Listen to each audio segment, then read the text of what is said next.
It should not be discretionary nature, where the judicial discretion when facts for existence are present has to have a mandatory import, and the imperative tone of section 133 CRPC read along with section 188 IPC should be prohibitory act and an obligatory duty of the state. So this is how the judiciary has seen it, and they are saying that there must be decency and dignity or non-negotiable facets of human rights, and the first charge on local self-governing bodies. So this is what the judiciary emphasis on such issues, because we have come across bodies being buried in an unethical way, which is against our constitution.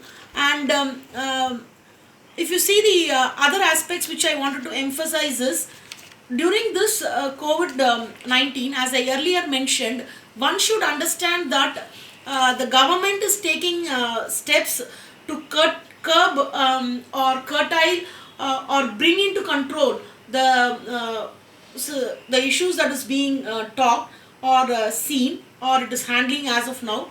But when there are 2-3 catastrophes, or when there are 2-3 calamities that is happening, as what happened in Maharashtra, there was a heavy rain and then there was a flood. Then what happened in West Bengal, and what is happening in Assam now. So in one interface itself, we are coming across 2-3 catastrophes which has to be handled both by the central government and the state government.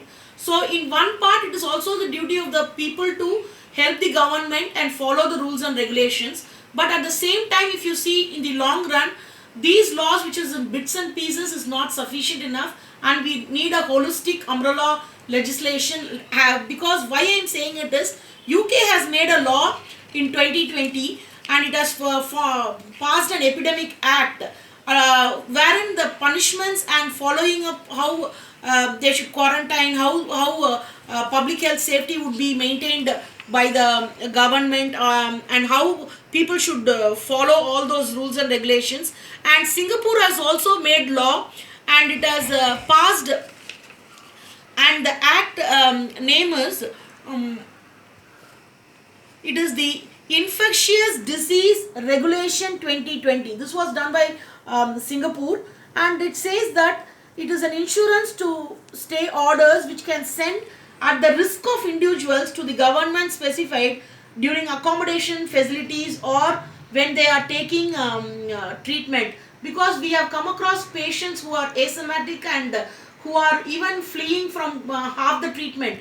So all this things I wanted to register here, because this is a dangerous disease which doesn't have a medicine, and it is spreading very fastly.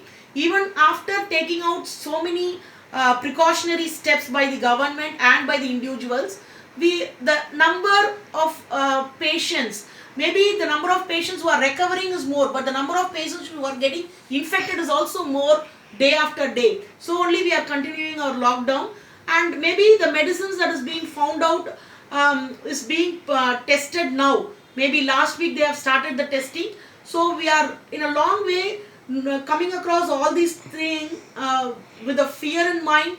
At the same time, with a positive attitude, we want to overcome it. We are following all the guidelines. So all these things I wanted to put a picture. Now I am ready for my questions. I am ready to answer. Thank you.